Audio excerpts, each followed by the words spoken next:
Bonsoir, bienvenue dans ce 6e numéro de la saison 2 de Space Hack, le premier space dédié aux doyens des clubs français. Après un très bon point obtenu à Lyon, les Hackmen recevaient Clermont pour un match déjà capital hier au Stade Océane. Nous y reviendrons en deuxième partie d'émission. Car avant de parler des hommes, nous aurons le plaisir de faire un focus sur l'équipe féminine qui enchaîne une deuxième saison en D1 Arkema, parce qu'il paraît qu'il faut dire D1 dorénavant. Et nous aurons la chance d'être accompagnés par deux de nos Hackwomen que nous vous présenterons juste après le tour de table. Des années qu'il attendait que son hack soit en Ligue 1, il en profite maintenant pour distiller des précieux conseils au club de son coin, le Stade Lavallois, actuel leader surprise de Ligue 2. Guillaume est avec nous. Salut Guillaume. Salut Romain. En première leçon, leur inculquer le hack time, comment mettre des buts dans les dernières minutes pour enflammer le stade. A priori, ils ont bien retenu la leçon. Ils ont bien compris, ouais. Ouais, contre Guingamp, ils étaient bons là. Donc je continue à leur apprendre et pour les faire monter en Ligue 1. Ils nous rejoindront, n'hésite pas, tu auras la Ligue 1 au bout de la rue comme ça. Exactement, ouais.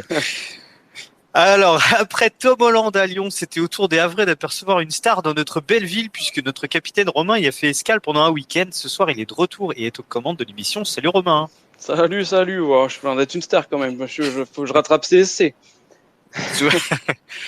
Essaye de tisser comme Spider-Man déjà. La rumeur raconte que France 2 a essayé de le contacter pour un remake des Chiffres et des Lettres en ayant remarqué ses statistiques sur le maintien du hack en Ligue 1. Notre Bertrand Renard à nous est à nos côtés ce soir. Salut JC. Salut tout le monde. En tant que scout pour Football Manager, il a tout tenté pour donner la note maximale à Daler Koudziev dans l'édition 2023-2024. Notre expert en recrutement sera là ce soir. Il a un peu de retard. Ce sera Clément. On le verra tout à l'heure. Idem pour la prochaine présentation, il nous rejoindra tout à l'heure. Sitôt arrivé à Marseille, le pape François s'est précipité pour aller lui donner sa bénédiction. Notre saint patron du quiz CC donc sera là tout à l'heure pour le quiz, on l'espère, sinon on le remplacera au pied levé. Notre grand attaquant étant retenu contre son gré par sa femme devant l'Amour et dans le pré. Oui, ça arrive. Nous avons fait appel à un super sub qui est de retour en France après plusieurs mois en Espagne. Florian est avec nous ce soir. Hola Florian. Hola chicos, ¿cómo estás? J'espérais que tu allais la faire comme ça, c'est parfait. Comme d'habitude, n'hésitez pas à faire des demandes d'intervention en cliquant sur le micro en bas à gauche et nous vous ferons entrer dans les débats à n'importe quel moment.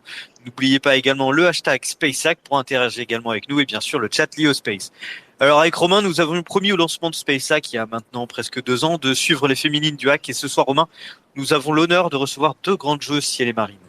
Ouais, c'est toujours un plaisir de les suivre et de les mettre en lumière avec notre modeste contribution. Nous les avions déjà reçus la saison dernière et nous sommes tous d'accord pour dire que nous avions passé un très bon moment. La première est gardienne et capitaine de l'équipe. Elle admire les cascades de ses homologues dans le tout nouveau eSport FC24. Nous parlerons aussi de ses activités de consultante pendant la Coupe du Monde. Nous avons le plaisir de recevoir Laetitia Philippe. Bonsoir Laetitia. Faut activer le micro Laetitia. On a perdu Laetitia. On a perdu Laetitia.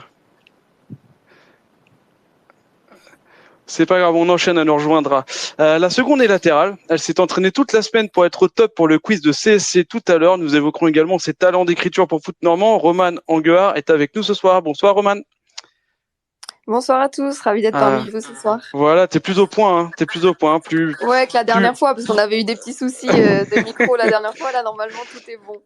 Ah, Laetitia me dit je n'entends rien, c'est normal. Ah, j'ai un message. Alors par contre, je vais pas pouvoir la guider parce que sinon ça va couper le space, les amis. Je sais pas comment on va faire. Tu peux faire l'intermédiaire ou pas? Tu peux lui envoyer un petit message? Oui. Peut-être qu'elle se déconnecte et qu'elle revienne. Qu'elle se déconnecte, exactement. Okay, ouais. Je m'en occupe, pas de souci. Merci Roman. Merci. Alors, pendant ce temps-là, je continue. Donc, dans un premier temps, nous voulions revenir. Non, du tout. Oh là, et ça m'a perturbé. Pardon. Hein. Merci à toutes les deux de nous consacrer un peu de temps. C'est un vrai plaisir d'être avec vous. On a pas mal de questions à vous poser. On voulait parler préparation, on voulait parler nouvelle saison, Coupe du Monde féminine et évoquer vos activités annexes au football.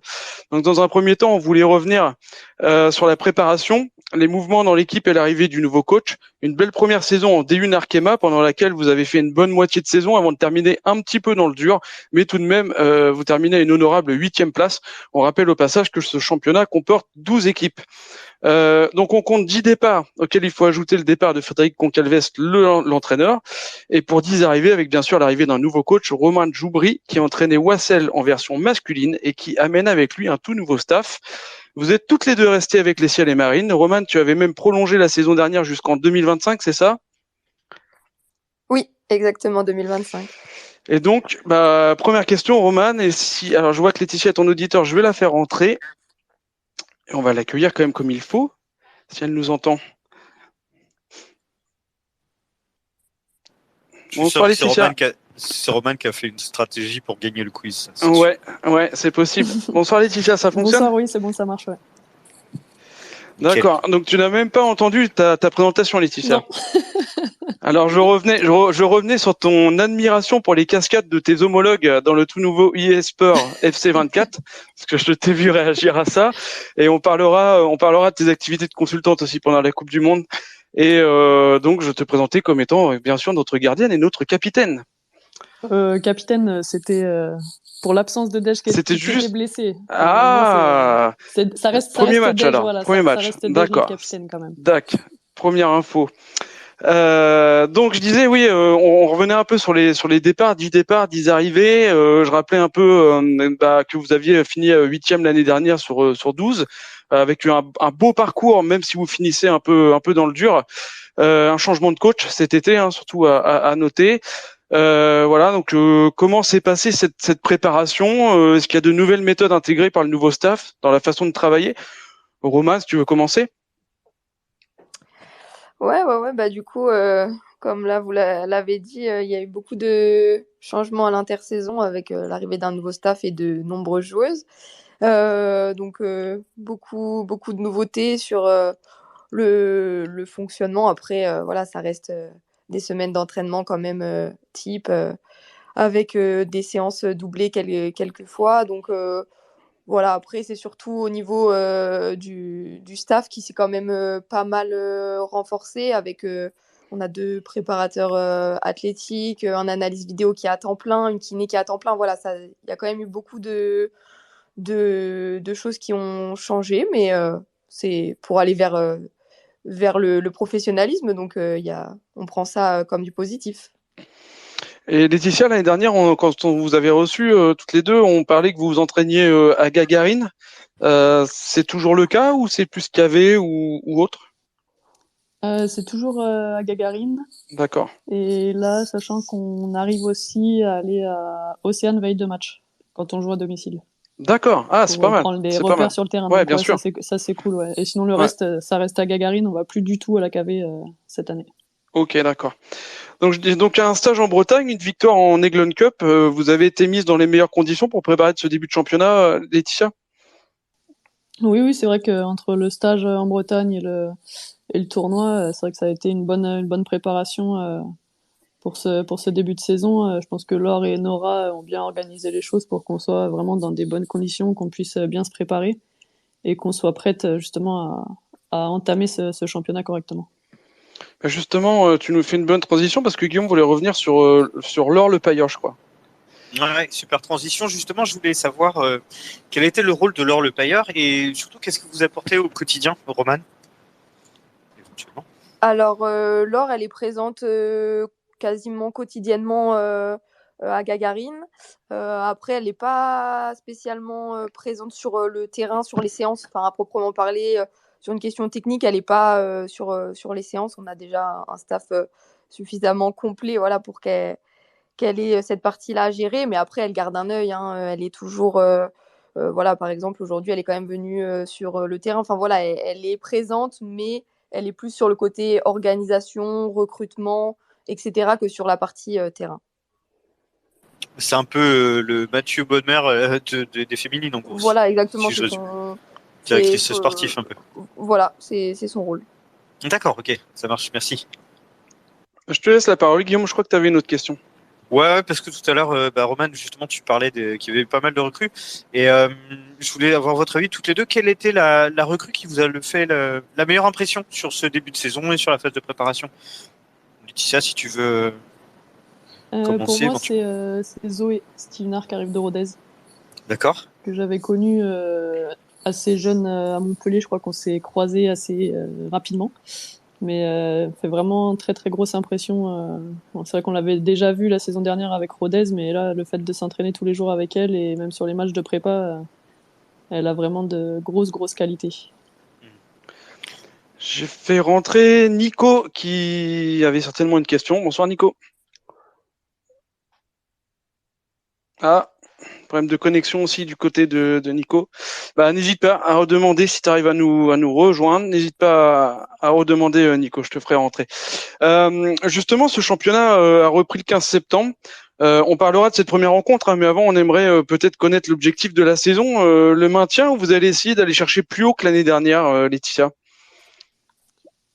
Alors le maintien d'abord, parce que le fait d'être maintenu, ça nous assurera de jouer encore en D1 la saison prochaine. Et après le maintien, forcément, ça sera de faire mieux que la saison dernière, donc mieux que 8e. Alors c'est D1 ou D1? Alors moi perso, ça sera D1 parce que D8, je Ah, trouve que c'est vraiment pas beau à entendre. Donc moi, ça restera la D1 Arkema. Je suis bon, d'accord, c'est d'accord. choqué. Sur Ouais, D1, ouais. c'est choquant. Ouais. Non, mais c'était Bah, super D1, sérieux, ça hein. fait vraiment Ouais, bizarre, non? D1, moi, je ouais. trouve, enfin, je sais pas, la D1, ça s'appelle comme ça depuis 20 ans. Je sais pas pourquoi ils veulent tout changer maintenant, mais perso, pour moi, ça restera la D1. On va rester comme ça alors.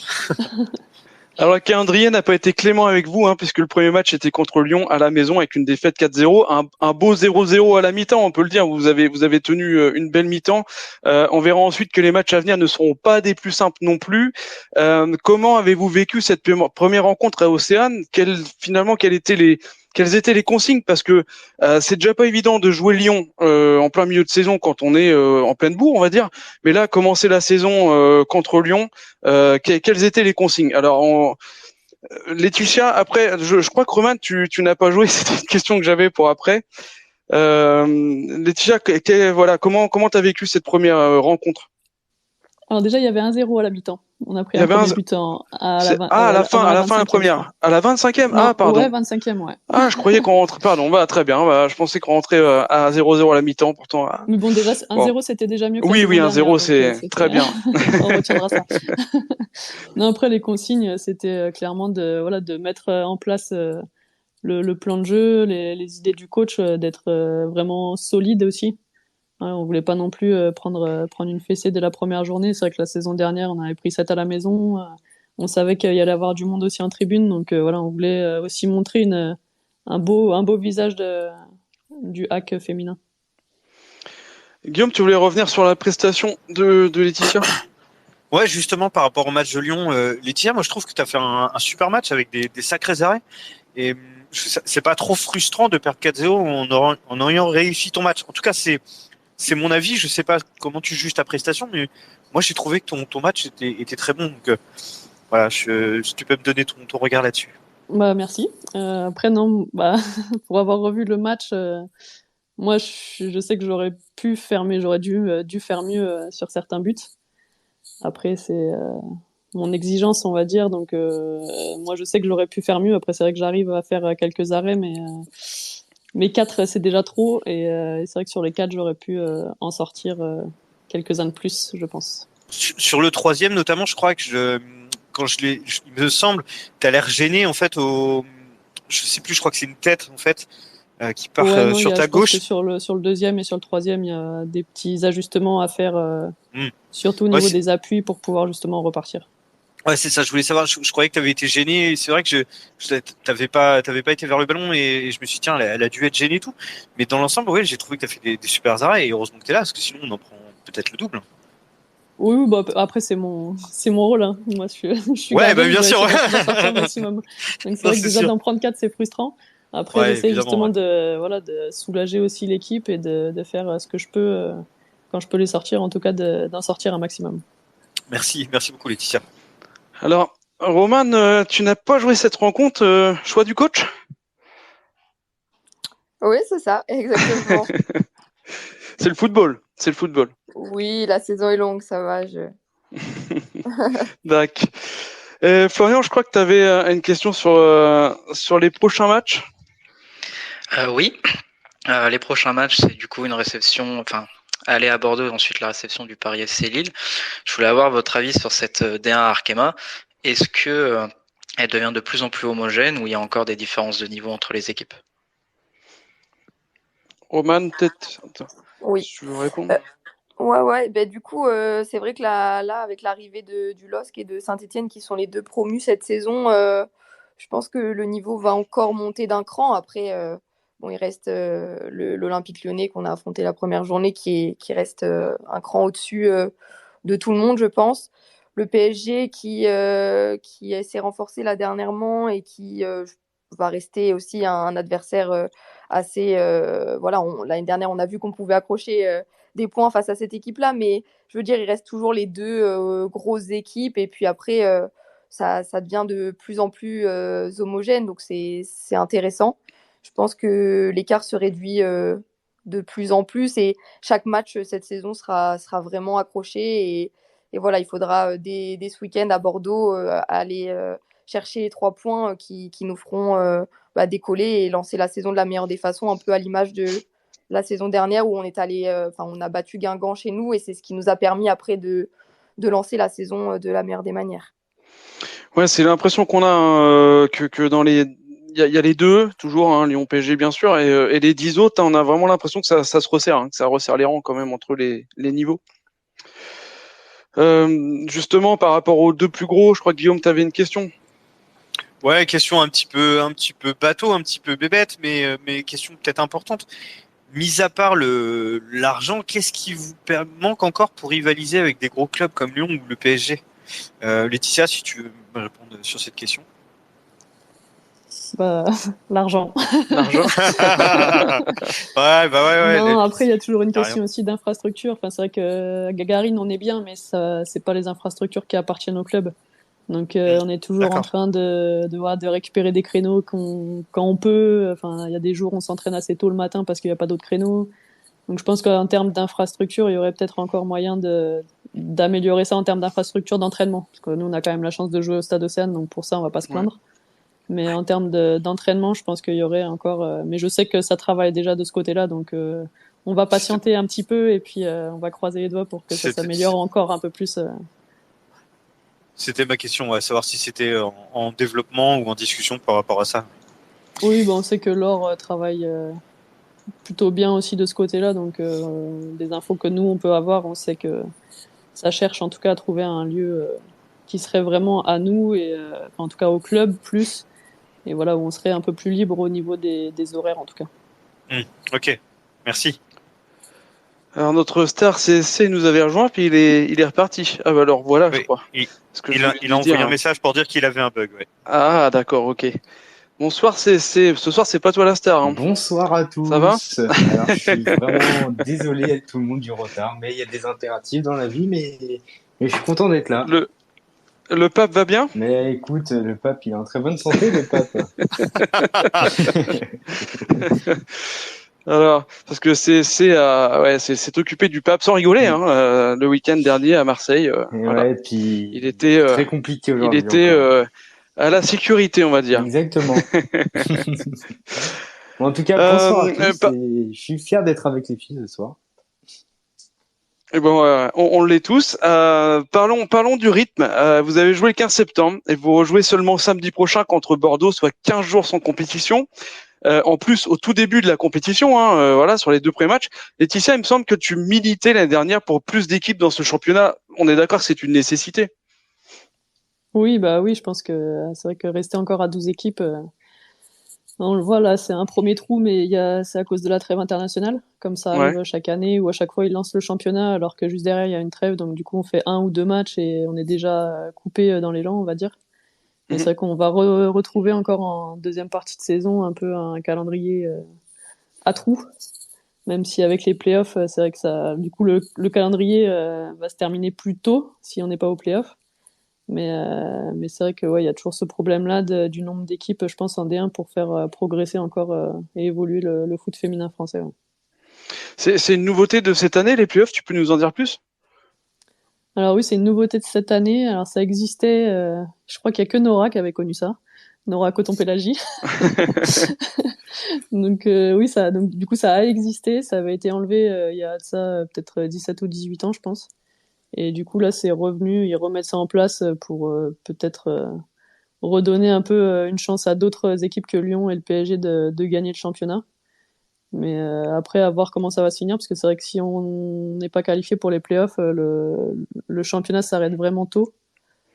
Ouais. Et du coup, la saison va se terminer très tôt si on n'y est pas. Donc, à voir comment les clubs qui n'y sont pas s'organisent peut-être entre eux pour faire un mini tournoi amical ou je sais pas, mais c'est vrai que sinon la saison va s'arrêter assez tôt. Ouais, ça va faire très tôt, ouais. Ouais. C'est les 4 premières équipes qui vont en play-off, C'est ça. Ouais, c'est les 4 Ok. premières équipes et du coup le premier joue contre le quatrième Quatrième. et le deuxième contre le troisième. Et D'accord. après du coup D'accord. petite finale et finale quoi. Ok. Alors j'ai fait rentrer Vivian. Bonsoir Vivian. Bonsoir, on m'entend? Ouais, très bien. Bonsoir, Vivian. J'imagine que tu avais une question. Ouais. Je t'en prie. Ça a été brièvement déjà abordé, mais c'est notamment pour savoir sur la question des moyens consacrés à la section féminine, si soit Laetitia, soit Roman pouvaient décrire un peu les évolutions, parce que notamment jusqu'à cet été, en fait, donc la section féminine dépendait de l'association du HAC et pas de l'entreprise HAC comme l'équipe professionnelle masculine. Et par exemple, il y avait eu à des moments des baisses de budget dans l'association, notamment il y a 1 an et 2 ans. Savoir si à ce moment-là, ça avait impacté en négatif la section féminine. Et aussi, la deuxième question, c'est depuis cet été. Donc l'équipe féminine dépend du club professionnel HAC et plus de l'association.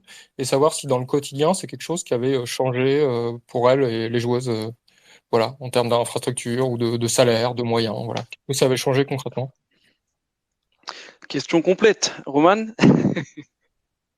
Alors oui, c'est vrai qu'on est passé sous la SASP, donc on est rattaché à la section professionnelle.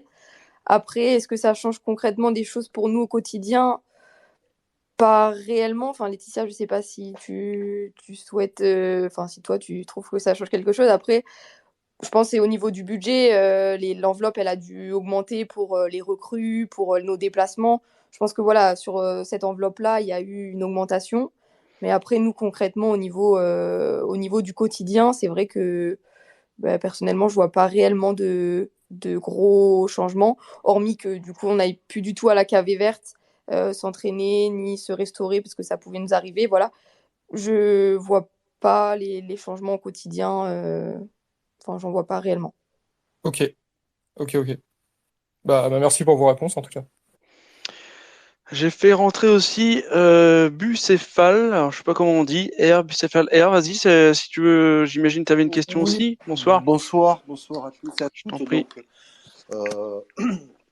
Donc, je suis un petit peu connu des Space Football féminin. Je remercie effectivement les joueuses du HAC d'être venues, notamment Laetitia Philippe qui a joué précédemment à Montpellier, région auquel je suis originaire. Donc je voulais leur demander, effectivement, il y a Laetitia qui parlait d'un championnat un petit peu plus fourni. On a vu que cette année, il y a la Super D2 à 12 équipes, alors qu'il y avait, elle a connu la deuxième division à 3 groupes de 12. Puis depuis 4-5 ans, ou 6 ans, c'est passé de 3 à 2 groupes de 12 et maintenant un groupe de 12. Est-ce que vous pensez que justement avec cette division 2 restreinte, ça va améliorer le niveau, ça va permettre d'être beaucoup plus compétitif donc, et que les places soient beaucoup plus chères en DM féminine? Merci. Laetitia, si tu veux répondre. Oui, je pense que à la base c'est le but de la fédération de remettre la D3, parce que c'est pareil, la D3 existait il y a de ça 10 ans en arrière, mais ils l'avaient arrêté et au final ils se sont rendus compte que le niveau de la D2 avait baissé en enlevant la D3 parce que les équipes qui montaient redescendaient quasiment à l'année d'après de la D1. Donc je pense que le fait de remettre la D3, ça va pousser les équipes en D2 aussi à évoluer et du coup les équipes qui monteront en D1 de la D2 seront peut-être plus prêtes au niveau de la D1. Est-ce que vous êtes favorable, par exemple, comme dans d'autres championnats étrangers, par exemple en Espagne, en Allemagne, et en Italie, je suis pas sûr, qu'il y ait des équipes réserves justement des clubs professionnels, type Lyon, PSG, qui soient en division 2 féminine, par exemple? Non, pas forcément, parce que comme on voit Lyon, déjà c'est la seule équipe à avoir une équipe réserve en D3.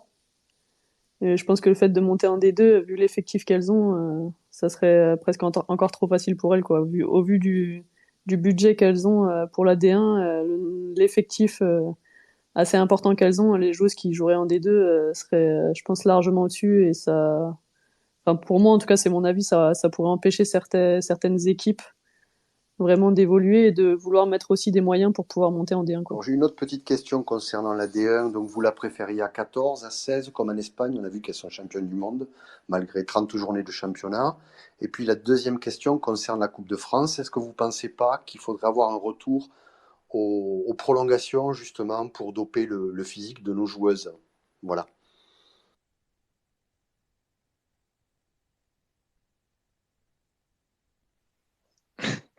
Personne ne veut répondre? Si. Personnellement, oui, je pense que passer à 14, enfin, voire 16, ça pourrait être intéressant pour, comme on le disait tout à l'heure, qu'il y ait beaucoup moins de trous dans la saison, des week-ends sans match. Après, ce qui pose problème actuellement, apparemment, c'est plus les week-ends disponibles pour créer et aussi les matchs en semaine qui sont pour le moment pas possibles parce que toutes les équipes ne sont pas professionnelles. Enfin, comme la ligue n'est pas professionnelle, toutes les équipes n'ont pas des joueuses sous contrat, donc impossible de faire des matchs la semaine. Donc pour l'instant, c'est ce qui pose problème et une fois que ce problème sera réglé, j'espère qu'on augmentera rapidement à 16 équipes parce que c'est vrai que là, 12, Laetitia l'a dit tout à l'heure, on a énormément de week-ends sans match et c'est vrai que c'est pas l'idéal pour progresser et entretenir un rythme convenable. Après, pour la seconde question, c'était Sur la Coupe de France, donc il n'y a plus, la il n'y a Coupe de plus de France. prolongation depuis quelques années. Donc, ce serait pour remettre les prolongations, justement. Oui, après, c'est vrai que 120 minutes, oui, ça peut être envisageable. Peut-être que ça tirerait un peu, mais on voit que par exemple, à la Coupe du Monde, c'est le cas. Et c'est vrai que nous, on n'a pas forcément l'habitude de jouer autant. Donc, ça peut être à réfléchir et c'est vrai que ça peut être une hypothèse qui puisse nous permettre de rivaliser ensuite sur des matchs comme on a vu la France-Australie cet été à la Coupe du Monde. C'est vrai que nos joueuses n'étaient peut-être pas forcément préparées à cette longueur de match. Pareil, effectivement. Oui, c'est vrai que l'arbitrage, c'est un autre Mais débat. on a Mais posé la question avec les supporters de Lyon, donc les Well Angels, donc un arbitre de Ligue 2, il nous a dit qu'il y avait deux pénaltys qui n'avaient pas été sanctionnés, des cartons jaunes supplémentaires, voire peut-être même un rouge, une addition de jaune. Et le but aurait même pu être accordé, parce que l'action ne faisait pas partie intégrante du contre son camp. ouais, mais c'est vrai que l'arbitrage, c'est un sujet. Normalement, on a Stéphanie Frappard qui devrait intervenir prochainement, qui a déjà intervenu dans plusieurs clubs là. Le problème, c'est M. depuis Colina, il est contre les Français en règle générale depuis un bon moment, quoi. C'est lui le patron. Ah. Ouais, pas de polémique. JC, on va passer. T'avais une question, je crois que alors toi, JC, t'es un doux rêveur, t'as un rêve, que ce soit avec l'équipe masculine ou l'équipe féminine. Alors dis-nous. Non, je vais rebondir sur ce qu'on disait là, parce que vous parlez de la Coupe de France. Et effectivement, maintenant que vous les filles, vous êtes installées en D1, et sont en droit de rêver un en parcours D1, en D1, Coupe de on a dit en France. D1. Ah, je me suis inculqué le D1, voilà, depuis quelques semaines. Donc voilà, il y avait une possibilité de faire un parcours, sachant que l'année dernière, vous étiez éliminé, c'était en 8e à l'extérieur à Fleury. Pour Roman, peut-être, si tu peux répondre. Oui, c'est un de nos objectifs. On parlait tout à l'heure de l'objectif en championnat de faire mieux que la saison dernière. C'est vrai que pour la Coupe de France, c'est aussi un objectif d'aller encore plus loin parce que dans un souci déjà de bien figurer et aussi de boucher un petit peu tous ces week-ends sans match en seconde partie de saison. Donc oui, évidemment, on espère faire un beau parcours cette saison. Et puis aussi pour donner du temps de jeu à tout l'effectif qui s'est renforcé et qui du coup il y a beaucoup plus de concurrence. Donc non, je pense que faire un beau parcours en Coupe de France, c'est un objectif et c'est presque une nécessité pour garder, parce que comme on l'a dit, la saison dernière on a un peu baissé le pied en fin de saison. Je pense que c'était un petit peu du fait du maintien acquis assez rapidement, mais je pense que si on arrive à faire un bon parcours en Coupe de France, ça peut nous permettre de tenir plus longtemps sur la saison. Puis on va espérer un tirage au sort assez clément quand même. Oui, ça, c'est indépendant de. C'est pas nous qui choisissons, mais évidemment, si on peut avoir un tirage favorable pour aller le plus loin possible. Après, et puis aussi surtout recevoir un match parce que c'est vrai que là c'est ma 3e saison ici et j'ai pas encore joué un match de Coupe de France à Océane, donc c'est très bien d'avoir un match à domicile enfin. Oui, merci. Pour les gars non plus, hein, ils reçoivent jamais à domicile puisqu'on se fait toujours sortir au premier tour. C'est la tradition, c'est la tradition. On va passer d'une coupe à une autre, puisque cette année, c'était quand même une année de Coupe du Monde féminine, avec encore une fois une équipe de France classée parmi les favorites, mais qui a une nouvelle fois coincé en quart de finale contre les Australiennes et au tir au but. D'ailleurs, je crois que la séance de tir au but n'est toujours pas terminée, je crois. Et, JC, je crois que tu voulais revenir sur sur ce qui s'est passé avant la Coupe du Monde, un petit peu avant. Oui, je veux juste qu'on revienne avant la Coupe du Monde. C'était par rapport au départ de Cohen Diacre et de l'intronisation d'Hervé Renard, savoir ce que vous en avez pensé, vous, de votre point de vue extérieur à l'équipe de France. Pour Laetitia, peut-être, si elle est de retour. Après, quand on n'est pas dedans, c'est pas forcément tout ce qui s'est passé à l'intérieur de cette équipe de France, que ce soit joueuse ou staff. Donc c'est vrai que c'est dur de juger. Après, les filles ont demandé certaines choses, elles ont été écoutées. Est-ce que c'était une bonne chose, une mauvaise chose? Au final, la Coupe du Monde, il y a eu des bonnes choses, mais bon, elles ont pas encore été très très loin par rapport à ce qui était espéré. Ouais. Donc c'est vrai que de l'extérieur, c'est dur de juger quand même. Après, on sait que Corinne Jack n'était pas forcément appréciée au sein du groupe. Mais faudra voir ce qu'Hervé Renard proposera pour la prochaine grande compétition qui arrivera. Ouais, d'ailleurs, comment, Laetitia, si tu veux garder la parole, comment tu analyses le parcours de cette équipe de France? Avec, si tu dois revenir sur le parcours qu'ont proposé les filles? C'est vrai qu'il y a eu un début assez poussif, où il y a vite eu des doutes, mais après elles ont su quand même être solides, ramener les victoires qu'il fallait, et après on sent qu'il manque toujours ce petit truc à l'équipe de France pour passer ce cap, quoi. On a l'impression qu'on n'y arrivera jamais en fait.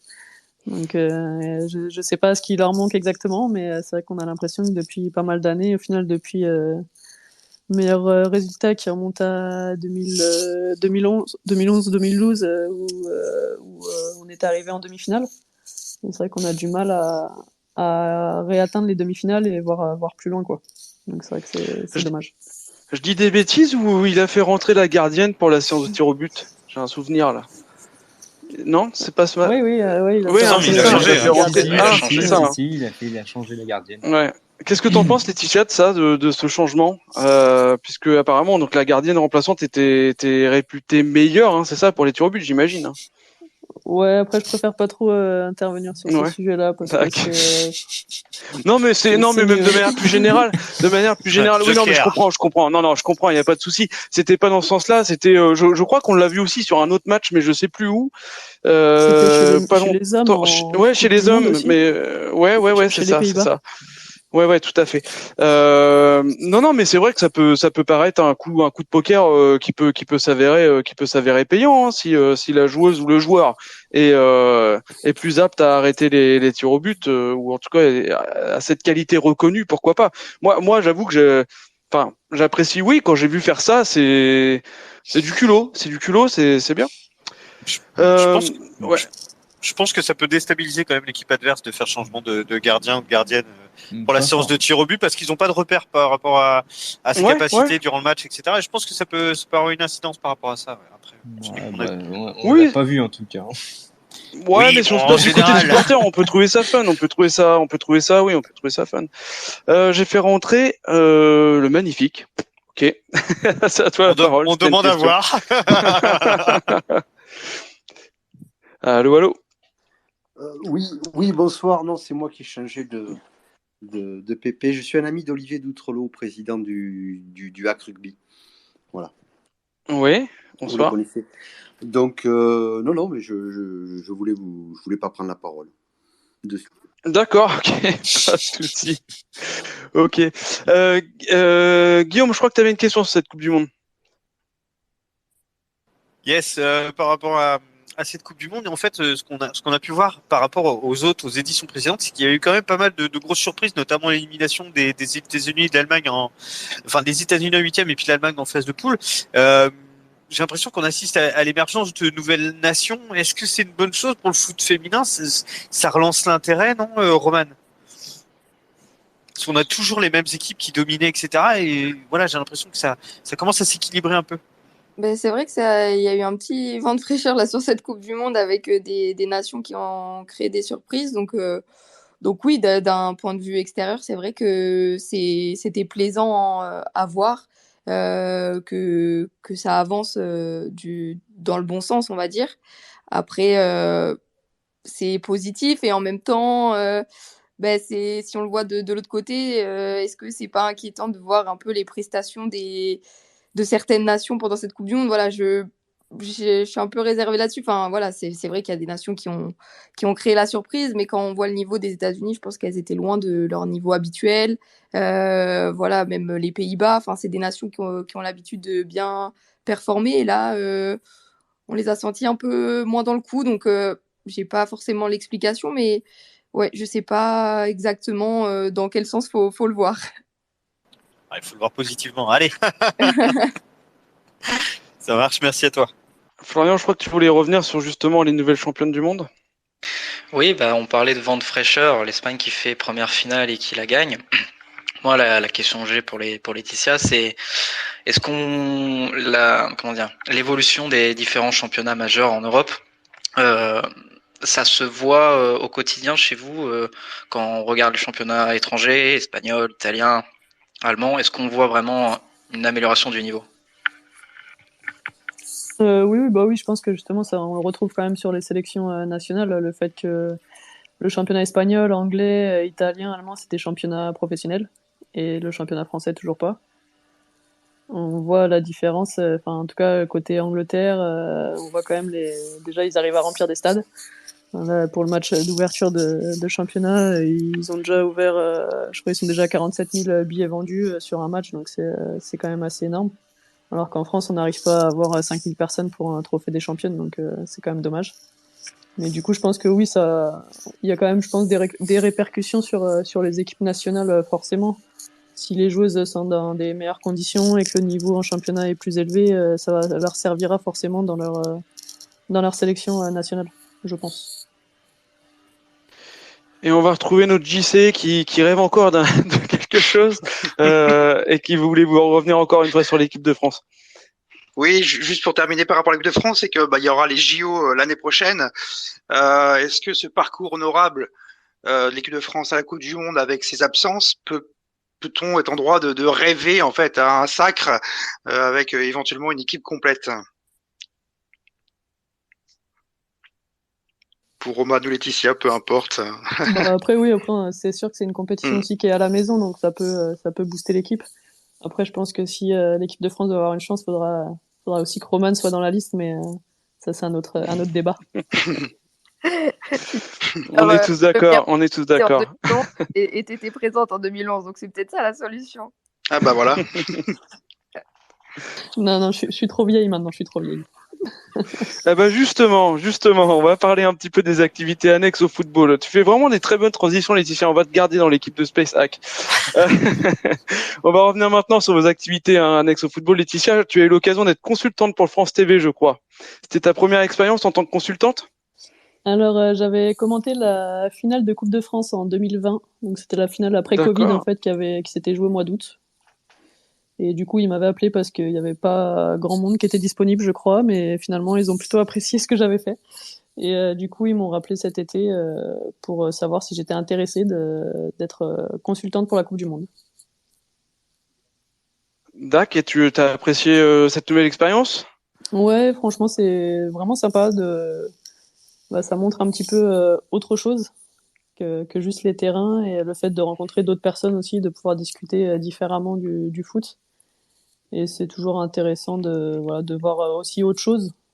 Même si je pense que je reste quand même plus à l'aise sur un terrain, mais c'est vraiment deux choses différentes, mais c'est quelque chose vraiment d'intéressant et de pouvoir aussi commenter justement d'autres cultures, on va dire, de football, parce que j'ai pu commenter certains matchs comme le Japon, comme certains pays qu'on n'a pas forcément l'habitude de voir jouer. Et du coup, c'est vrai que c'est plutôt intéressant. Alors justement, surtout, on ne te met pas à la retraite, Laetitia, sur la prochaine question. Mais Guillaume, il va se lancer sur sur sa question. Je t'en prie, Guillaume. Je vais me faire une copine. Laetitia. Ouais. Non, mais voilà, les années passent, etc.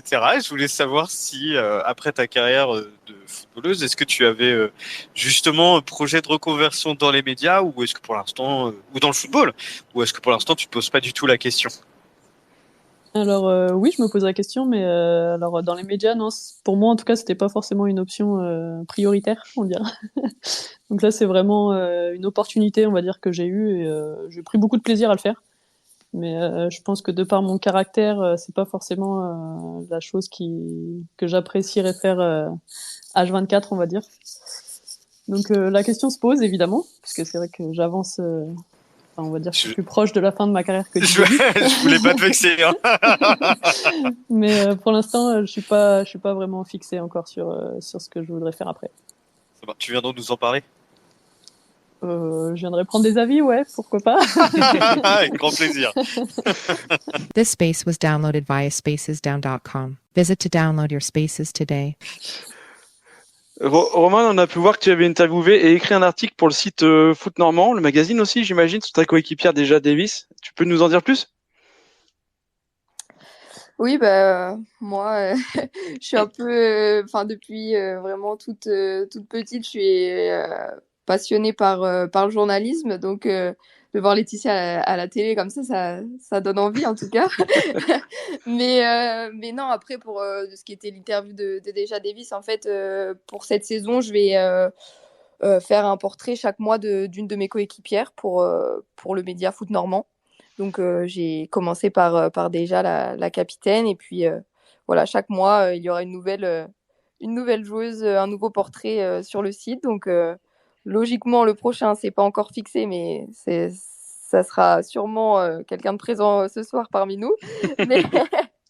Mais voilà, en tout cas c'est quelque chose qui me passionne, et vraiment ça me plaît de d'écrire, et voilà, de mettre aussi en lumière les joueuses, parce que c'est vrai que ça évolue, mais il y a encore beaucoup de choses qui doivent avancer. Et voilà, si je peux faire avancer un petit peu de mon côté en écrivant comme ça, c'est avec plaisir. Ouais, Foot Normand, de l'excellent Mathieu Billot, hein, qu'on avait reçu aussi, et puis avec qui on est régulièrement en contact. Florian, je crois que tu avais une question. Tu lèves la main, en tout cas, Florian. Je te vois. Oui, j'ai une question pour Laetitia et Roman. Au-delà du plan collectif et de l'équipe, est-ce que vous avez des objectifs individuels pour cette saison? Et si oui, est-ce qu'on peut savoir lesquels?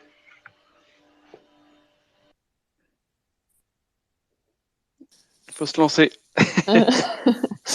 Pour ma part, les objectifs personnels, c'est toujours les mêmes que la saison dernière, c'est d'être décisive et de pouvoir aider l'équipe au maximum pour rapporter le plus de points possible. Et du coup, d'encaisser le moins de buts possible. Et pourquoi pas en marquer un, parce que on voit que c'est vrai que tes gardiens commencent à marquer des buts, donc ça donne envie aussi. Est-ce qu'il y a par exemple un nombre de clean sheets à atteindre cette saison, ou c'est pas du tout dans les têtes? L'année dernière, j'étais à 4, donc cette année, ça sera 5. Ah, voilà, ça j'aime bien. C'est noté. C'est noté. Bon, j'ai besoin de Roman aussi pour ça, donc j'espère qu'elle va vite revenir sur le terrain quand même. Alors Romain, ton objectif premier, revenir sur le terrain déjà alors? Oui, revenir sur le terrain. Après, bien sûr.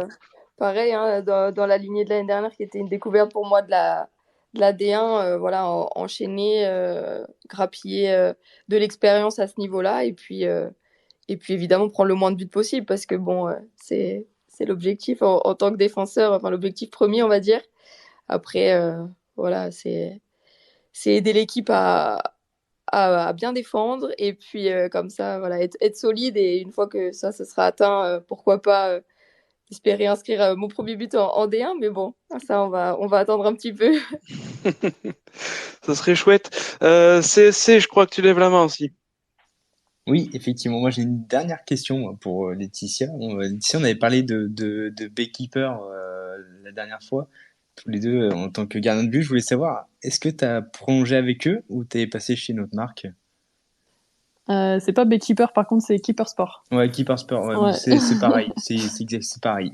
Non, parce qu'il y a une autre marque justement qui ressemble et c'est pas, du coup, c'est vraiment pas la même marque du tout. Parce qu'il y a Beekeeper aussi qui existe, BK. Ouais. Mais Ouais, là, bah, c'est justement, ouais, justement, c'est moi, je suis vraiment passé Keeper chez Sport, eux ouais. cette année. Ouais. Ah. Je suis passé chez eux, c'est pour Non, ça que non, ouais, j'avais moi ça en tête. je Mais... suis chez Keeper Sport, il me reste encore 1 an, je crois, de contrat, mais ils veulent me prolonger jusqu'à la fin de ma carrière, donc de ce côté-là, je suis plutôt assez sereine, on dirait. Après, Beekeeper est très bien, hein, je te le conseille. Ouais, mais Keeper Sport, je suis très très bien chez eux, vraiment. Vraiment Ta rien fille, à ta dire. pub, toi? Non, mais quel commercial, celui-là, quel C'est commercial. pas possible. Je préfère quand tu leur réclames un maillot de Arthur Desmas, c'est plus drôle. Ah, là, les gars, vous savez pas, mais je viens de toucher une commission, là. L'influenceur, celui-là. Oh, j'hallucine. Et alors moi, je connais un autre objectif caché de Roman. Elle a un objectif cette année et il est là, il est maintenant, c'est de gagner le quiz de CSC. Et elle s'est entraînée toute la semaine et donc on va passer au quiz. Donc CSC, à toi la main. Merci beaucoup, Romain.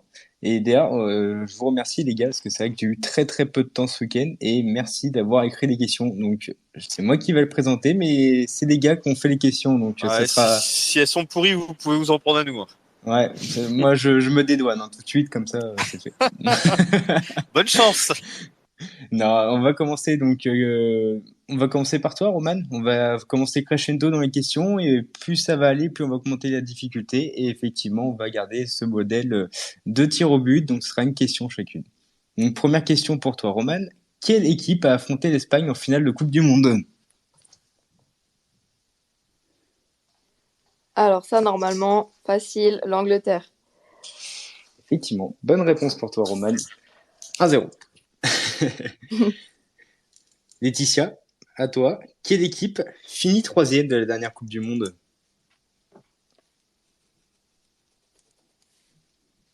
Laetitia. Oui.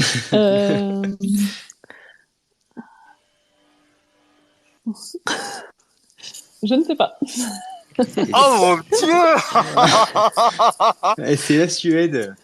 C'est la Suède qui a fini 3e. Dommage. Alors, là, Roman, là, c'est pour toi. Hein. C'est le moment de faire le break. Ouais, là, allez, Qui a fini meilleure buteuse du hack la saison dernière? Voilà, là, il y a débat, mais j'hésite entre deux. Entre Naya et Kelsey. Oh là là. J'hésite. Choisis bien, Roman, choisis bien. Ouais, t'as la réponse? Je pense. Alors, en fait, Kelsey, elle a marqué un triplé, mais peut-être un quadruplé, et lui, il était litigieux. Alors, je sais pas. Moi, je pense que les gars ont regardé sur les sites officiels, donc je pense qu'il n'y a pas débat finalement. Après, Bon, c'est allez, toi qui choisis. Allez, je dis Kelsey, mais Effectivement, c'est bien Kelsey. parfait. Ça fait 2-0, le break est fait. Et là, Laetitia va falloir recoller. Combien de buts, justement, a marqué Kelsey la saison dernière? Laetitia, c'est pour toi. Je dirais 5. Bonne réponse. 2-1. C'est chaud. Et question numéro 3 pour Roman. Combien de passes D a réalisé la meilleure passeuse de la saison dernière au hack? Je dirais 4. Bonne réponse. Oh la vache. Bonne réponse. Ça fait 3-1 à toi, Laetitia. Et justement, quelle joueuse a fini meilleure passeuse la saison dernière? Nani? Alina Jim? Non. Et c'était Christy Gavori. Ah. Elle a le Elle tire double les coups de break. pied arrêtés. Ouais, On a c'est marqué vrai, pas c'est mal vrai. de buts sur coup de pied arrêtés. Là, il y a le break qui est fait. Là, tu peux gagner ce match, Roman. Combien de penalties a arrêté Laetitia la saison dernière? Il me semble 2. Bonne réponse. Waouh. Ça fait 4. Rodez, Alors là, c'est... Rodez et Montpellier. Ah, Bien c'est joué. un peu trop entraîné, la Roman. Elle est restée trop longtemps en tribune. c'est En pas fait, normal. j'ai fait le quiz. Elle avait les questions. Elle avait Ouais, J'ai les écrit le questions, quiz c'est avec bien. Roman en fait. Ah, c'est ça le virement sur mon compte bancaire, en fait. C'est bon, je comprends mieux. Question numéro 4. Roman est en tête d'une statistique la saison dernière. Est-ce que tu peux me dire laquelle, Laetitia? Ah non, ça c'est pas beau. Pardon.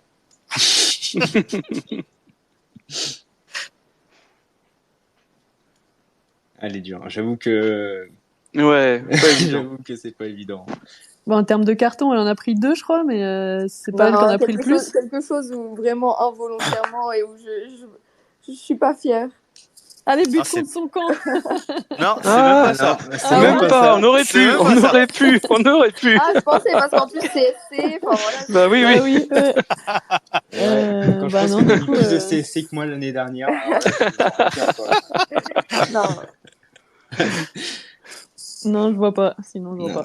Et la stat, c'était le nombre de ballons touchés par match. En moyenne, 55. Je trouve ça énorme. Eh ben, vous me l'apprenez. Bah voilà. Ah bah voilà, on apprend toujours quelque chose dans le quiz de CSC, toujours. Toujours. Et dernière question, du coup, pour toi, Roman. Si tu fais le grand chelem, ça serait terrible. Combien de buts a encaissé le Hack la saison dernière en D1 Arkema? Alors là, celle-ci, elle est moins évidente. Je dirais, allez, 34. Non, c'était 45. Ah, plus, ok. 45, bon, Ouais. 4 sur 5, Yeah. franchement, c'est pas mal. Il y a les 7 de Lyon déjà, c'est fou. Ouais, c'est vrai que ça, C'est vrai. c'est J'avais dur. oublié, Hein. celui-ci il est sorti de ma mémoire. Et dernière question pour toi, Laetitia. Combien de buts le Hack a inscrit la saison dernière? En D1 Arkema, toujours. Je dirais une trentaine.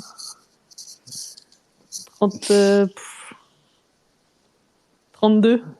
Ah, Ouais, moi j'ai envie de l'accorder. Moi j'ai envie Ouais, de l'accorder. ouais, on accorde, on accorde. On accorde. 31, c'était 31. Ah, Et là, j'ai une on j'ai avait une dernière l'objectif des question. 30 buts et on l'a battu à la dernière journée. Moi j'avais une Bien dernière joué. question qui vaut 4 points. Une petite question bonus. 4 points. C'est escroc celui-là. Ah ouais. Je fais tout pour faire gagner Laetitia. Elle est au même poste que moi. Donc, Non, en termes de face à face en entraînement, Laetitia, t'arrêtes plus de tirs ou Roman marque plus souvent? Non, à l'entraînement, Roman marque plus souvent. Ah, là, tu Ouais. me déçois. Là, je suis Ouais, déçu. là, en ce Là, je suis moment, déçu. je prends le Non, mais but. c'est pour ça, moi, cette année, j'attends vraiment le but de Roman en D1 parce qu'avec le nombre de buts qu'elle met à l'entraînement, là, je peux pas la mettre plus en confiance que ça. Donc, j'attends vraiment son but cette année. Voilà. Ah, Faut donc, venir faut avec motiver la le tête coach, pour là, voir ça. c'est ça. Ouais, tu fais comme moi, c'est pour mettre en confiance, donc t'en fais exprès. D'accord. Ok, je comprends un peu mieux. Non, bah, je vais te donner la main, Romain, et merci pour les questions, les gars. Et c'était un très bon quiz et une victoire de Roman. Voilà, j'ai ma Bien joué, revanche. Roman. Bien 4-1. joué. Ouais. Merci. Elle était, Va falloir elle revenir était faire la venue belle, pour hein. ça. Voilà. Elle était venue pour ça. Bah déjà, merci beaucoup les filles d'être avec nous ce soir, d'avoir répondu à toutes ces questions. On va passer à la deuxième partie de l'émission et on va débriefer le match de Clermont hier. Je ne sais pas si vous souhaitez rester avec nous, c'est comme vous voulez, vous nous dites. Voilà, si vous voulez nous Oui, quitter excusez-moi, je maintenant. voulais poser Oui. une petite question donc, concernant le staff donc, du hack féminin. Donc de combien de personnes il était composé, s'il y avait un assistant vidéo, s'il y avait 2 entraîneurs adjoints, par exemple, un kiné, plusieurs prépas, etc. etc. Eh ben, allez-y, une des Ouais. deux qui veut répondre Allez, sur je le m'y staff. colle. Oui, du coup, il y a Romain, le coach. Ensuite, on a un adjoint, 2 préparateurs physiques, dont un qui s'occupe essentiellement de la réathlétisation des blessés. On a Bérangère Sapovic, qui est une ancienne gardienne internationale qui s'occupe des gardiennes. Ensuite, on a un analyste vidéo qui a vraiment à temps plein avec nous. Et on a qu'est-ce qui me manque? Un préparateur mental, Michel Courel, qui est au club depuis de longues années et qui était avec Laetitia, avec les gardiennes l'année dernière. Et là, cette année, il a un nouveau rôle dans le staff. Donc ça, c'est au niveau du terrain, on va dire. Et ensuite, Nora Coton-Pélagie, qui est team manager, qui faisait partie de l'effectif l'année dernière et qui, depuis cet été, est team manager de l'équipe. Voilà. D'accord. Vous avez un préparateur, je veux dire, vous avez une diététicienne ou un diététicien aussi? Oui, on a quelqu'un qui intervient si besoin et qu'on a toutes rencontrées en début de saison pour faire un point. Mais oui. Merci Roman. Merci le magnifique. Merci. Faut qu'on avance, je suis désolé. Donc vous restez avec nous ou vous nous dites? Moi Laetitia, perso, je vais vous laisser. C'est vrai que l'entraînement Yes. du matin est assez tôt pour nous, donc Dac. il va falloir aller se reposer un petit peu. Ça pour marche, demain matin. Laetitia. Merci pour, beaucoup. pour ce space, en tout cas, merci à vous. Merci Laetitia. Merci à vous. Hein. Et finissez Merci bien. Roman. Et bon entraînement du coup Merci. à toutes les deux. Et on attend le but de Roman. Hein. Bonne soirée, on attend le but de Roman. Une célébration pour vous, pas de soucis. Ah, génial. Super, merci beaucoup, à bientôt. À bientôt. Guillaume, je te laisse la main. Bah ouais, On c'est part parti. sur l'analyse du match. C'est Ouais, parti. clairement. Ça y est, comme d'habitude, petit point pronostic. Et ça y est, enfin, après 6 journées, nous avons enfin un gagnant. Et c'est moi. Oui, mention spéciale tout de même pour Romain qui avait mis Bayo buteur, mais je suis le seul à avoir pronostiqué demain. Donc vous pouvez m'applaudir. Allez-y, c'est parti. Et j'ai toujours pas eu bon, moi, au pronostic. Non, mais toi, non, t'es notre seul noir. Merci pour les applaudissements, ça fait plaisir. Non, pour les pronos, tant mieux, hein, tant que tu te plantes, on gagne. Donc moi, ça me va. Hein, pas de Non, souci. mais tu te rends compte que Tiac a eu quasiment un bon prono. Alors là, j'en reviens pas. Ouais, attends, tu m'as quand même insulté de chat noir le matin. Non, mais oui, mais c'est toi le chat noir d'habitude. Hein. Calmez-vous les gars, on va... Donc, contexte avant d'affronter Clermont, donc le HAC est allé arracher un précieux match nul sur la pelouse du Groupama Stadium à Lyon et pointé donc à la 12e place au classement avec 6 points, tandis que les visiteurs étaient avant-derniers avec un seul point. La compo, avant de démarrer l'analyse comme d'habitude, voilà, on fait un point sur la compo. Donc on change pas une équipe qui ne perd pas, hein, puisque nous retrouvions la même équipe qui a débuté à Lyon, à savoir Desmas, Sanganté, Lloris, Opéry, Salmi derrière. Au milieu, Keshta Touré Koutiev, Casimir. Et devant, Alioui était associé avec Mohamed Bayo, titulaire pour la première fois au Stade Océane. Clément, pour le coup, toi qui aimes beaucoup parler tactique, est-ce que Lucas Elsner a sa formation type et son équipe type, selon toi? Déjà, bonjour à tous. Bonsoir Clément, pardon. Bonsoir, Comment tu vas? Bonsoir Clément. Ça va Clément? Nickel, un petit peu fatigué, mais ça va. La question, c'est est-ce que Elsner a son équipe type? Déjà, je pense qu'il a son schéma type. C'est-à-dire que pour moi, le 4-3-3, sous Elsner, c'est le meilleur schéma qu'on ait eu depuis très longtemps. Et hier, on l'a encore un petit peu vu. Alors après, là, ce qui change de temps en temps, c'est la position de Koutsaïev. Là, il a été un peu plus bas, je trouve, que contre Lyon. Ou contre Lyon, il était vraiment derrière l'attaquant. Là, je trouvais un peu plus bas. Après, en ce qui concerne les joueurs, je dirais, je pense qu'il y a quand même une place à prendre au milieu. En tout cas, je sais pas si Keshta sera par exemple titulaire au prochain match. Je trouve que depuis Lyon, il redescend un petit peu en performance et je verrais bien Rassoul Ndiaye en attendant le retour de Targaline. Et pareil à droite, il va y avoir le retour de Nego. Est-ce que, au vu de ses performances, je pense que Casimir peut encore assurer pour voir s'il confirme ou pas. Ou est-ce qu'on va remettre Nego qui a plus d'expérience? C'est à voir. Donc, schéma type oui et équipe type non, je dirais. Pas trop vite, on va en parler tout à l'heure de Loïc Nego et de Casimir, mais effectivement, ouais, je suis de ton avis. Le 4-3-3 a l'air d'avoir la préférence de Lucas Elsner. Donc, pour démarrer donc l'analyse de ce match, il fallait pas arriver en retard. Hein. Alors Roman est parti. J'avais une petite transition toute faite parce que Roman a loupé les 10 premières minutes de match, mais elle n'était pas la seule, hein, puisqu'une autre personne dans l'assistance a loupé le début du match et les 2 buts. Donc en ce début de rencontre, le HAC pressé d'entrer la défense clermontoise, tactique idéale pour faire douter une équipe en pleine spirale négative. JC. Complètement. Hein. On les a pris à la gorge là dès les premières secondes avec un pressing incessant de Keshta, puis un Casimir qui était en feu, hein, qui a pris le dessus sur Cofriez, qui est pourtant un très très bon défenseur de Ligue 1. Alors je pense qu'on a aussi profité de l'absence de Neto Borges, c'est le latéral gauche de Clermont qui était absent, et son remplaçant Alevina, franchement il était complètement absent le premier quart d'heure défensivement. Donc je pense que ça nous a aussi facilité, mais voilà, gros début de match. Hein. Ouais, ce pressing a déstabilisé complètement la défense clermontoise, comme tu l'as dit, et sur une glissade de Coffrier justement, Josué Casimir récupérait le ballon pour adresser une merveille de centre au second poteau pour Nabil Alioui, qui d'une reprise de volée magistrale envoyait le ballon dans le but de Thio. 4 minutes de jeu, 4e but de la saison de Nabil Alioui, des débuts parfaits pour lui et le HAC sur ce match, Florian. Oui, j'avoue que je suis assez surpris, hein. Parce qu'on se souvient tous de l'année dernière que en attaque c'était pas folichon, hein, sur certains matchs. Et là, Nabil, il marche, c'est peut-être un grand mot, mais sur ce début de saison, il marche un peu sur les défenses adverses. Et tant mieux, on va en profiter au maximum. Notez aussi le bon pressing de Casimir. Est-ce que c'est lui qui provoque un peu la tension de Coffrier, une équipe qui est en plein doute, qui commet erreur sur erreur chaque journée. Donc tu commences le match comme ça, c'est franchement top. Ouais, c'était parfait. Et à noter que ce dimanche, Josué Casimir fêtait ses 22 ans. Et quelle plus belle manière de la fêter en délivrant non pas une, mais 2 passes décisives. Puisque 3 minutes plus tard, à la suite d'un magnifique 1-2 avec Daler Koutiev, il débordait de nouveau côté droit pour un centre premier poteau direction Mohamed Bayo qui envoyait le ballon au fond du but clermontois. Alors on reviendra juste après, comme je disais tout à l'heure sur la prestation de Casimir. Mais quel début rêvé, c'est, n'est-ce pas? Effectivement, il revient vraiment bien et franchement, j'ai hâte de voir ce que ça va donner sur les prochains matchs. J'ai vu son interview tout à l'heure là et il a vraiment soif de but.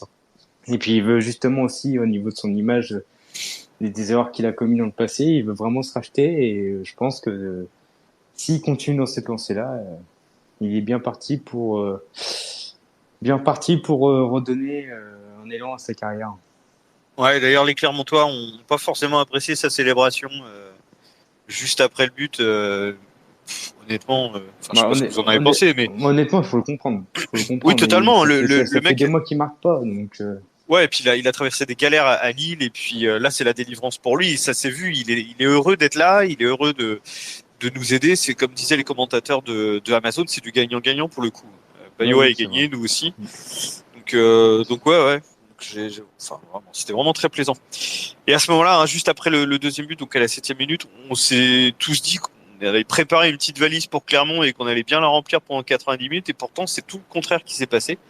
Puisqu'à partir de ce deuxième but, le HAC a laissé le contrôle du ballon au Clermont 3. Alors, stratégie assumée en voulant contrôler le score ou procéder en contre, ou est-ce que c'était un relâchement fautif, Clément, selon toi? Non, mais je pense que le but était en effet de procéder en contre. Par contre, il y a un énorme manque de maîtrise sur 70 minutes, 75 minutes au niveau du match. C'est que pour moi, en effet, là, il t'avait plus fort à 2-0. Bon, t'es pas le PSG, t'as pas forcément besoin d'attaquer à outrance et de faire du pressing à 15-20 mètres des cages adverses. Par contre, il y a un manque de contrôle du ballon, Et après, c'est ce qu'il disait un petit peu sur Amazon, c'est vrai, en fait, c'est la première fois que le Havre est dans cette position-là, à mener 2 buts à la maison ou même à l'extérieur. À chaque fois, c'était plutôt des matchs hyper serrés, et là, voilà, mener 2 buts au bout de 10 minutes, ça prouve aussi que cette équipe a encore besoin d'apprendre pas mal de choses. Et je pense pas que c'était forcément fait exprès. Et voilà, moi, j'ai encore souvenir des dégagements de Sanganté, les 5, 6, 7 dégagements qu'il fait alors qu'il peut contrôler le ballon ou faire une passe. Et voilà, ça nécessite encore un peu d'apprentissage à ce niveau-là. Pour rappel, Clermont a été mené 2-0 face à Toulouse et est revenu à 2 buts partout. Donc c'est vrai que quand on voit à la 46e minute le but de Konaté, d'ailleurs étrangement seul côté droit dans la surface. Florian, la faute à qui ce but selon toi? Au Péry, Sanganté, un peu des deux? Je pense que c'est un manque collectif, petit relâchement, on se dit bon, la mi-temps arrive, tu regardes pas qui est derrière toi, t'es aspiré dans l'axe, c'est triste. Après, le joueur de Clermont la récupère bien, il la met côté opposé, là d'où elle vient. Donc ouais, je pense que c'est un petit relâchement avant la mi-temps. Après, qui est la faute en général? Moi, j'ai derrière, bon évidemment, vu que c'est sur le côté d'Opéry, on dirait Opéry. Mais après, Opéry est attiré vers l'axe pour essayer de couvrir un joueur. C'est ça. Donc, au lieu on pourra toujours dire c'est la faute d'un joueur, mais je pense que c'est surtout le décalage fait par les Clermontois sur la phase de jeu qui fait que ça a créé le décalage parfait pour laisser Konaté seul au second poteau. Ouais, sur le coup, comme tu disais, Sanganté vraiment aspiré vers le ballon au premier poteau et Opéry du coup obligé de venir couvrir côté droit complètement esselé et le Clermontois joue parfaitement le jeu. Donc 2-1 à la mi-temps. Et puis la deuxième mi-temps, que dire? On va pas revenir sur les différentes actions parce qu'il s'est pas forcément passé grand-chose, mais on va échanger autour de cette mi-temps et plus globalement sur le match. Le HAC a fini avec une possession de balle très très inférieure à celle de Clermont avec 31% contre 69%, mais n'a pas été tant que ça dominé. Deux statistiques intéressantes pour compléter cette donnée qui vont nous permettre d'analyser la rencontre. Le HAC a frappé presque autant de fois que les Clermontois au but, 9 tirs contre 11. Et les Clermontois, par contre, ont effectué 629 passes contre seulement 291 pour les Ciels et Marines. Alors, domination stérile des Clermontois. JC, toi, le maître des stats? C'est compliqué à répondre. C'est compliqué à répondre parce que, en fait, on comment dire, moi, ce qui me dérange un petit peu, c'est que le fait d'avoir mené comme ça 2-0, on n'est pas habitué à cela. C'est pas arrivé cette saison, c'est pas arrivé l'année dernière, donc c'est quelque chose de nouveau pour nous. Et le fait d'avoir reculé pour protéger ce score, en fait, c'est quelque part un peu naturel, mais c'est contre-productif. Le fait que automatiquement on se fait dominer, la possession est clermontoise, et puis la crainte, la peur qu'ils avaient en début de match, c'est complètement inversé. Et à la fin, quand on s'est pris le but à 2-1 juste avant la mi-temps, on se dit aïe aïe aïe, comment ça va être cette seconde mi-temps. Et puis finalement, ça a été sur cette suite là où effectivement on n'a fait que défendre. On a certes quand même tenu le match, mais c'est vrai que c'est passé par un petit trou de souris quand même. Hein. Franchement, moi j'avais quand même très très peur. Et puis j'ai pas eu beaucoup de belles remontées de balles, j'ai pas vu de belles occasions pour nous en seconde mi-temps. Enfin, bon, c'était quand même assez poussif. Hein. Ouais, il y a eu quoi? Peut-être deux occasions vite fait pour nous. Un tir de Bayo. Ouais, voilà, c'est ça. Ah ouais, super tir d'ailleurs, oui. Casimir, il me semble qu'il y a eu une occasion également. Mais Romain, finalement, on n'a pas trop souffert contrairement au match à Lyon. Ouais, clairement, forcément. Quand on voit l'armada de Lyon devant les buts, c'est sûr qu'on peut se dire qu'on n'a pas trop souffert parce que c'était Clermont. Mais on a quand même joué avec le feu et faut se le dire, c'était pas beau, c'était pas beau. Le deuxième mi-temps, c'était pas beau. Mais après, je sais aussi qu'il va falloir gagner des matchs comme ça. On est en Ligue 1, il va falloir faire le dos rond. Maintenant, faire le dos rond à la 15e minute d'un match, c'est un petit peu tôt. Surtout que moi, j'avais l'impression qu'en bord de terrain, Esner, c'est pas du tout ce qu'il demandait. Et je pense qu'ils se sont pris une sacrée rouste à la mi-temps dans les vestiaires, j'imagine. Comme le dit JC, en fait, et comme l'a dit Clément tout à l'heure, on continue dans l'apprentissage. Sauf que là, c'est bizarre à dire, mais c'est l'apprentissage de mener au score. Et on continue dans cet apprentissage. Et mener 2-0 au bout de 10 minutes, c'est clair que c'est pas naturel, quoi. C'est pas dans nos gènes. Mais je sais pas si vous avez vu avant le match, il y avait eu une interview de Touré qui expliquait justement que cette équipe, il y a très peu d'expérience Ligue 1. Et qu'elle avait besoin d'apprendre, et je pense que il a été visionnaire parce que comme vous l'avez dit, c'est la première fois que tu mènes 2-0 au bout de 10 minutes en Ligue 1 contre une équipe qui est censée être un adversaire. Tu sais peut-être pas trop comment faire, comment réagir, et ils ont appris, ils s'en sortent bien sur ce coup-là, ils apprendront de leurs erreurs, donc c'est plutôt positif dans l'ensemble. Ouais, et sur ce match, il y a quand même des éléments importants sur lesquels je souhaitais revenir, notamment le milieu de terrain qui a semblé quand même cuit, rincé, émoussé en cours de seconde période. Clément, est-ce que ça expliquerait la pauvreté de cette mi-temps, on va dire cette faiblesse du milieu de terrain sur cette deuxième mi-temps? Après, moi, je trouve que c'est plus que le milieu de terrain. Je trouve que c'est surtout la défense centrale qui paniquait beaucoup. Surtout au Sangonté d'ailleurs, mais au Péry était pas forcément mieux non plus. Ni Salmé d'ailleurs. Il y avait beaucoup, quoi que c'est mis un petit peu plus quand même.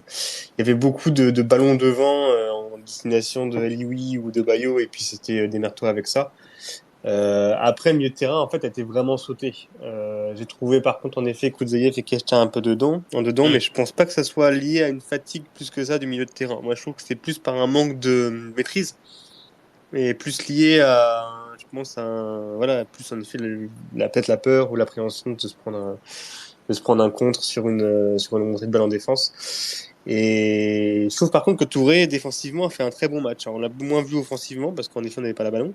Mais Touré par contre, s'il n'y avait pas eu Touré derrière Sangonté, je pense qu'on aurait fini par faire nul ou perdre le match. Touré a une action offensive là, j'ai revu pour la troisième fois la deuxième mi-temps tout à l'heure. Il est lancé en profondeur, je crois que c'est par Kouziev. On voit que niveau course, il est pas c'est pas un sprinter, mais il arrive à aller devant, il perd la balle, et il la récupère derrière. Enfin, tu vois que ce joueur, il a quand même un sacré impact.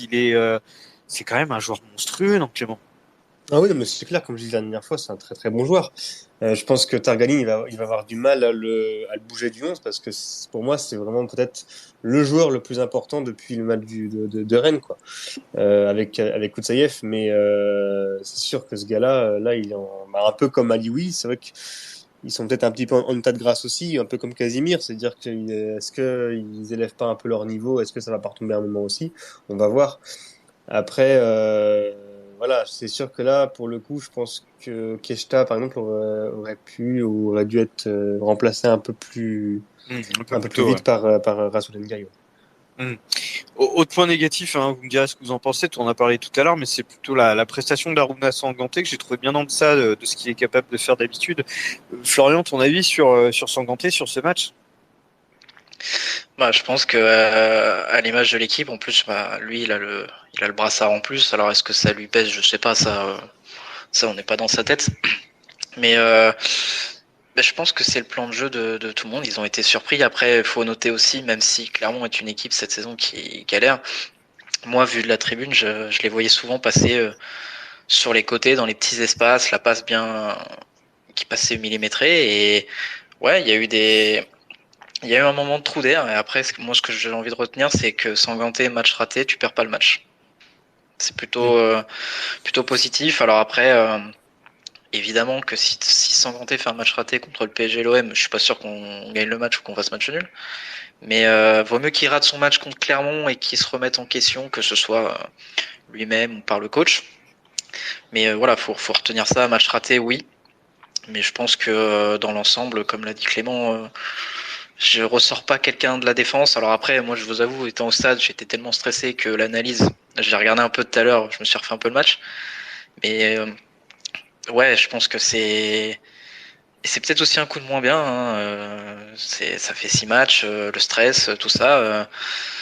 Là, en plus, c'était le match. Je sais pas, j'avais pas vu le space avant ce match, mais c'était vraiment le match à ne pas perdre et surtout à gagner parce que bah, Clermont, équipe dernière, là, ça nous met, je crois, 8 points de Clermont. 8 points, tout à fait.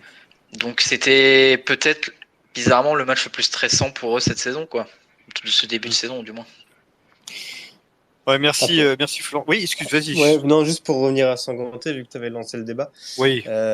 Après, on pourra peut-être en reparler aussi, mais est-ce que mettre un jeune comme ça, capitaine pour sa première saison en Ligue 1, est-ce que c'était vraiment ce qu'il fallait faire? Ça apporte en plus de la pression déjà qui est inhérente à son poste, mais en plus là une pression de leader. On peut un peu s'interroger sur le choix. Après, l'avenir nous dira si c'est un bon choix ou un mauvais. Mais c'est vrai que moi, personnellement, je pense pas que ça aurait été le choix que j'aurais fait en prio, quoi. Moi, j'aurais mis plutôt un mec comme Desmas. Ça se passe plutôt pas mal quand même il y a quoi, les premiers matchs où il a eu un peu de mal par rapport à ça. Là, il en a discuté. Hier, t'as pas la VAR, le match, tu fais 0, tu fais 2-2. Hein. Non, complètement, ouais. Sur ce match-là, peut-être. Mais c'est vrai que depuis qu'il a discuté avec Lucas Elsner, je crois que c'était après Rennes, il s'est complètement ressaisi et on a retrouvé contre Lorient un sacré Aruna Sanganté, par exemple. Là, on l'a perdu ce match-là. Hein. Moi, complètement. J'ai revu le Aruna Sanganté que je voyais au début de saison. Ouais. Et encore, même pire.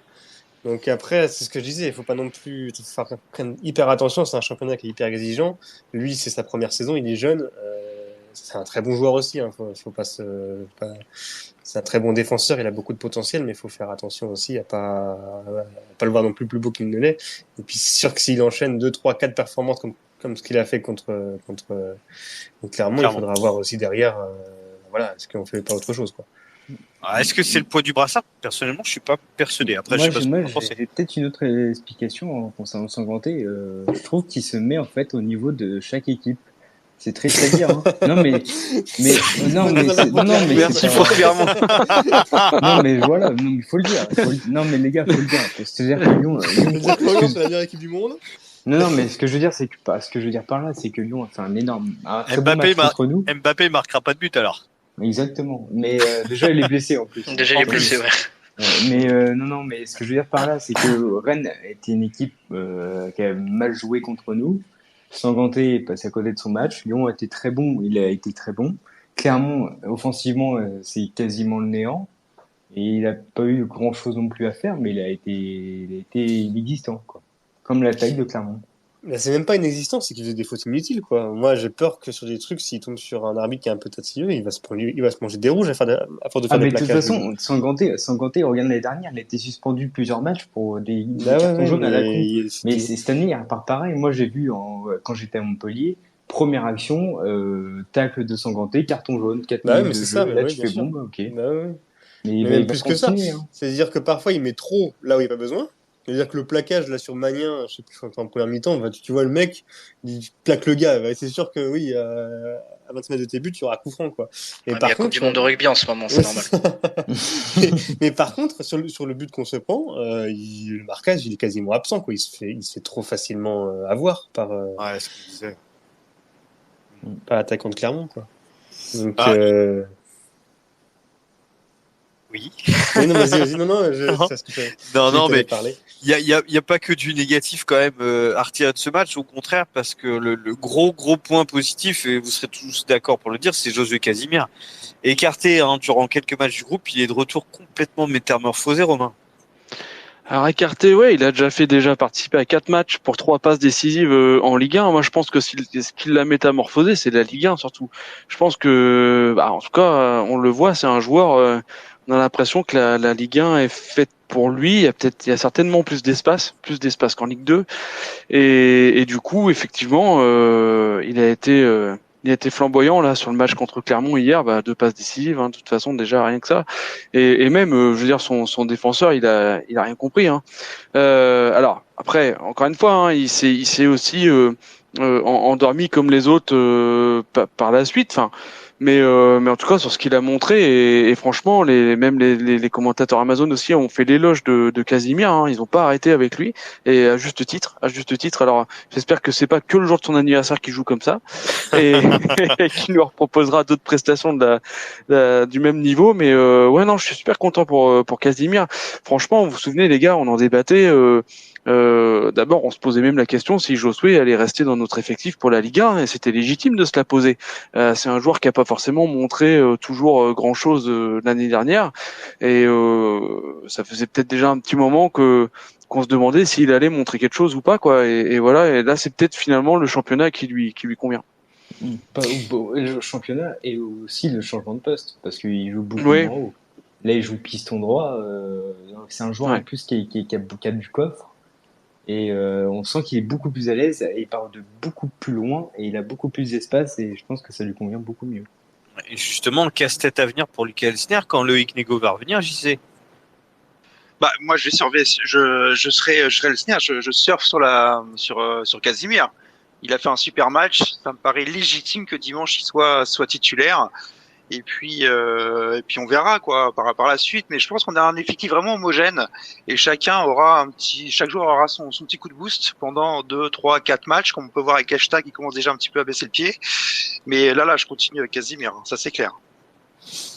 Ouais. Et toi, Florian, Nego, Casimir? Tu connais le dicton, on change pas une équipe qui gagne. Donc forcément, je partirais sur Casimir. Et pour revenir sur ce que disait Romain, moi je suis totalement étonné. Je m'attendais pas à un Casimir de ce niveau. L'année dernière, limite, moi quand il était pas titulaire, je dis pas que j'étais content, mais je le trouvais pas hyper décisif. Et là, je suis étonné. Donc j'espère que ça va continuer comme ça. Comme on dit, vaut mieux que Elsner ait un casse-tête parce que les options sont bonnes qu'un casse-tête parce que il faut que je mette qui parce qu'ils sont tous pas très doués. Donc faut en profiter. Ça tourne bien. Donc tant la machine tourne bien, faut le mettre titu. Surtout contre Lille, à mon avis, Lille, il y aura des espaces. Ouais, oui. Je voulais juste lire 2 réactions sur Sanganté, puisqu'on en parlait il y a 2 minutes. Massiloa qui dit Sanganté fait une faute bête et prend un jaune, et derrière c'est compliqué de défendre avec les Clermontois qui tournent autour de notre surface. Et Sanganté, faut pas l'oublier, c'est lui qui se jette et nous sauve à la 95e. Et Havre qui dit pour Sanganté, désolé mais c'est pas les mêmes attaquants que la Ligue 2, et donc pour lui c'est pas le brassard, c'est plutôt le niveau. Et faut pas oublier son âge. Là, je suis pas d'accord, c'est pas le niveau là. Non, mais le niveau des attaquants en face. Ah. Ouais. Et oubliez pas l'âge qu'il a, première grosse année en Ligue 2 et première année de Ligue 1, le temps lui donnera raison. Voilà, il nous dit ça, vrai. Ouais, je pense aussi le temps. Il faudra lui laisser le temps, même si on l'a pas forcément en Ligue 1, mais je pense que d'ici quelques matchs, on arrivera à avoir un axe enganté, stable et qui fera les comment on dit, constant au niveau des performances. J'espère en tout cas. Vas-y. Non, pas de souci. Et je voulais juste revenir avant de conclure sur Nabil Alioui. Donc, comme je disais tout à l'heure, 4e but de la saison et Mohamed Bayo qui ouvre son compteur au HAC. On l'a notre duo d'attaquants, ça y est. Effectivement, là je suis vraiment très content parce qu'on a une attaque qui se complète. En plus, les deux ont l'air très efficaces. J'ai encore regardé les stats. Les stats d'Alioui ont encore gonflé. Il est à 40% maintenant d'efficacité devant le but. C'est énorme. C'est franchement énorme. Ça me rappelle un peu Kadewere qui était à 100% quand il était chez nous. Mais pareil, Bayo, hier, il fait 2 ou 3 frappes, je crois, dans le match. Pareil, il commence à avoir un gros pourcentage également. Donc à voir. Moi, franchement, pour l'instant, je suis content. Et puis on a ce qu'il faut derrière. En plus, on a Sabi qui rentre, on a un Élisée Longbo aussi qui est bien en jambes malgré qu'il soit jeune. Mais non, franchement, c'est bien. On a une belle attaque. On se posait des questions au début de saison là-dessus et pour l'instant, ça part bien. Ouais, prochain match, donc du coup c'est dimanche, encore à domicile contre Lille, première grosse équipe à venir à Océane. À quel match s'attendre, Clément, à ton avis? Est-ce que on a des chances? Bah, bien sûr qu'on a des chances. C'est sûr. Bah, Lille, c'est une équipe on l'a vu en match de préparation, ils ont quand même des très très bons joueurs aussi, des très bonnes individualités. Je trouve que c'est une équipe qui ressemble un petit peu à Rennes. Bon après, toute proportion gardée, mais c'est une équipe qui va jouer les places européennes. C'est une équipe qui a des joueurs qui peuvent faire la différence sur une passe, sur un dribble. Donc il va falloir vraiment se méfier avec un très bon attaquant, peut-être un des meilleurs de Ligue 1. Donc voilà, ça va être vraiment un vrai test pour notre défense. Moi j'y crois. J'y crois. Surtout s'ils nous prennent un petit peu d'eau comme l'a fait Montpellier ou Rennes. Surtout que eux, ils nous ont battus aussi en amical cet été. Donc voilà, ça va être à voir. Je pense vraiment qu'on peut faire quelque chose et pourquoi pas prendre 3 points. Et du coup là, on va vraiment commencer un petit peu à rêver un peu. Pourquoi pas de finir en première partie de tableau, quoi. Mais on joue l'Europe nous aussi. Oui, on joue l'Europe, bien sûr. On joue la Conférence League. On est 6e pour rappel. Donc voilà. Dans un an, on va jouer l'Apoel Tel Aviv et le FC Bruges, ça va bégayer. Bratislava. Oui, nous aussi, on ira jouer aussi le Féroé à la place de. Un déplacement du Féroé, voilà.